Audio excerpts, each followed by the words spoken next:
श्री शिवाय नमस्तुभ्यम। हर हर महादेव।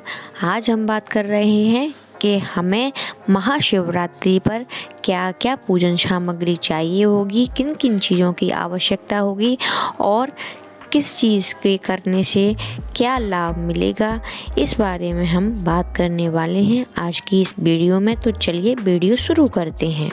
सबसे पहले हम बात करेंगे, जब हम स्थापना करेंगे, हम इस घर पर पूजन करते हैं, तो जब हम घर पर पूजन अभिषेक करेंगे उसकी स्थापना के लिए हमें क्या क्या सामग्री की आवश्यकता होगी। तो उसके लिए हमें सबसे पहले चाहिए एक चौकी, या अगर आपके पास छोटी चौकी है तो आप दो भी रख सकते हैं। सबसे पहले आप एक चौक आवश्यक रूप से नीचे बना लें। चौकी बिछाने से पहले एक चौक आवश्यक रूप से बनाएं। उस पर गेहूँ जौ जो आपके पास उपलब्ध हो वह रखें। उसके बाद चौकी रखें।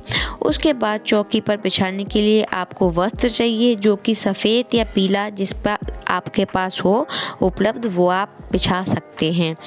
तीसरा आपको चाहिए शिव परिवार की कोई प्रतिमा हो या फोटो हो जिसमें नंदी भी शामिल हो। चौथा हमें चाहिए शिवलिंग, जो हमारे घर में हो, नर्मदेश्वर महादेव की हो, चाहे किसी धातु की हो, या फिर सुपारी से भी आप बना सकते हैं, या फिर आप पार्थिव शिवलिंग का भी निर्माण कर सकते हैं। पार्थिव शिवलिंग बना करके यदि हम पूजन करते हैं तो वह बहुत ही ज़्यादा फलदायक होता है। फिफ्थ नंबर पर हमें चाहिए अक्षत। सफ़ेद चावल प्योर होने चाहिए और साबुत होने चाहिए। एक कटोरी आप ले लीजिए। उसके बाद हमें चाहिए एक कलश स्थापना के लिए, जिसमें आम के पत्ते, अशोक के पत्ते आप रख सकते हैं। उसमें जल भरें, गंगा जल डालें थोड़ा, उसमें एक लौंग, इलायची, सुपारी, हल्दी, दूर्वा, अक्षत और उस पर दीप प्रज्वलित करके ऊपर रखें। द्वीप का इसलिए बता रही हूँ क्योंकि शिवलिंग बाबा भोलेनाथ की पूजन कर रहे हैं। जब हम कलश स्थापना करते हैं तो उस पर एक दीप रखना आवश्यक होता है। अगर लास्ट में हमें चाहिए नवग्रह यंत्र। ये आप सुपारी से भी बना सकते हैं, अक्षत से भी बना सकते हैं। अगर आपके पास यंत्र हो तो आप वो भी रख सकते हैं। अब हमें अभिषेक के लिए जो सामग्री चाहिए वो है तांबे का या पीतल का जो भी लोटा हो, उसमें आप जल भर लें, गंगा जल अर्पित उसमें डाल लें। थर्ड नंबर पर हम पंचामृत बनाएंगे, जो कि दूध, दही, घी, शक्कर, शहद से बनता है। फोर्थ नंबर पर हमें गन्ने का रस चाहिए। गन्ने का रस अर्पित करने से हमें क्या लाभ प्राप्त होता है वह मैं आपको आगे का बताऊंगी। आगे हमें किसी भी फल का रस अगर मिल जाए तो हम वो भी ले सकते हैं, जैसे अनार, मौसम्बी, संतरा, जो भी उपलब्ध हो सके। आगे गुलाब जल, इत्र, शहद, केसर के धागे, जो कि केसर के धागे पानी में घोल करके आप स्नान करा सकते हैं, और केसर के धागे हमें 16 चाहिए होंगे। चंदन, सफ़ेद चंदन, पीला चंदन, अष्टगंधक चंदन, लाल चंदन या फिर गोपी चंदन आप यूज कर सकते हैं। आगे हमें चाहिए सरसों का तेल, जो हम बाबा को सरसों का तेल अर्पित करते हैं, उससे हमारे शत्रुओं की पराजय और बिगड़े हुए काम बन जाते हैं। आगे हमें चाहिए, अगर किसी का हमारे घर में विवाह नहीं हो रहा हो, कोई बाधाएं आ रही हों, रोगों से मुक्ति पाने के लिए हम बाबा को खड़ी हल्दी अर्पित करेंगे। पिसी हुई हल्दी बाबा को अर्पित नहीं की जाती है। गाय का कच्चा दूध, देसी गाय का कच्चा दूध ही लें, और वह संतान सुख की समृद्धि के लिए होता है। आगे हमें लेना है गंगा जल, जो कि गंगा जल मानसिक शांति के लिए हम बाबा भोलेनाथ को अर्पित करते हैं।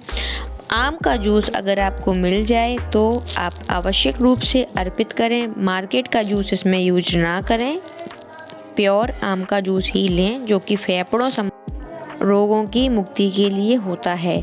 खजूर का जूस बाज़ार में आपको नहीं मिलेगा। आप खजूर घर पर ला के उनको पानी में डाल के मिक्सी में आप पीस लें, वह आप अर्पित करें बाबा भोलेनाथ को। वो शत्रुओं से आपकी मुक्ति के लिए आवश्यक रूप से काम करेगा। आगे पूजा की सामग्री आरती के लिए हमें क्या आवश्यक है? धूप, दीप, कपूर, ये हम सभी जानते ही हैं। रोली, अक्षत, चंदन, कुमकुम, सिंदूर, हल्दी, ये सभी हम बाबा भोलेनाथ की पूजन के लिए ज़रूर लें, लेकिन हल्दी का याद रखें पिसी हुई नहीं लेनी है। अबीर, गुलाल, जनेऊ, कलावा, मौली ले सकते हैं या फिर कोई वस्त्र भी ले सकते हैं। भस्म आवश्यक रूप से लें। काले तिल बाबा को जरूर अर्पित करें। डमरू अगर आपके पास हो तो ज़रूर रखें और रुद्राक्ष की माला भी आप ज़रूर रखें। फल फूल में हमें चाहिए होगा बेलपत्र, बेल का फल जो होता है वो, जौ और गेहूँ। जौ चढ़ाने से लंबे समय से अगर कोई परेशानी चली आ रही है तो उससे हमें छुटकारा प्राप्त हो जाएगा और गेहूँ से सुयोग्य पुत्र की प्राप्ति हो जाती है। आगे है धतूरा। धतूरे के आप फल ले सकते हैं, फूल ले सकते हैं, पत्ते ले सकते हैं। भांग, समी पत्र ले सकते हैं। समी पत्र आवश्यक रूप से चढ़ाएं, भांग जरूर चढ़ाएं। दूर्वा घास जो होती है वो गणेश जी और बाबा नंदी के लिए आवश्यक रूप से रखें।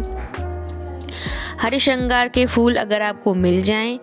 पान के पत्ते हमें 5 लेने हैं, जिस पर लौंग, इलायची, सुपारी, किशमिश, ये सब हम बाबा को भोग लगाने के बाद जरूर अर्पित करें।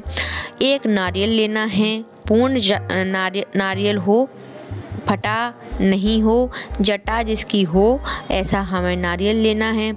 आँख के फूल, आँख या आंकड़ा या अकौगा जिसे बोलते हैं, उसके फूल आवश्यक रूप से लें। कनेर के फूल लें। गुड़हल के फूल जो कि गणेश जी और माँ सुखसुंदरी, माँ पार्वती को अर्पित किए जाते हैं, उन्हें बहुत पसंद है, तो उनके लिए आप ये ज़रूर लें।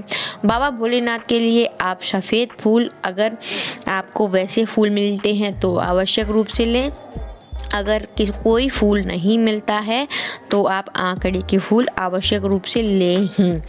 उसके बाद पार्वती माँ के लिए आप 16 श्रृंगार की वस्त्र आप अर्पित कर सकते हैं। शिवालय में जाएं तो आवश्यक रूप से अगर आपके पास हो तो आप ज़रूर दान कर सकते हैं माँ पार्वती के लिए यह।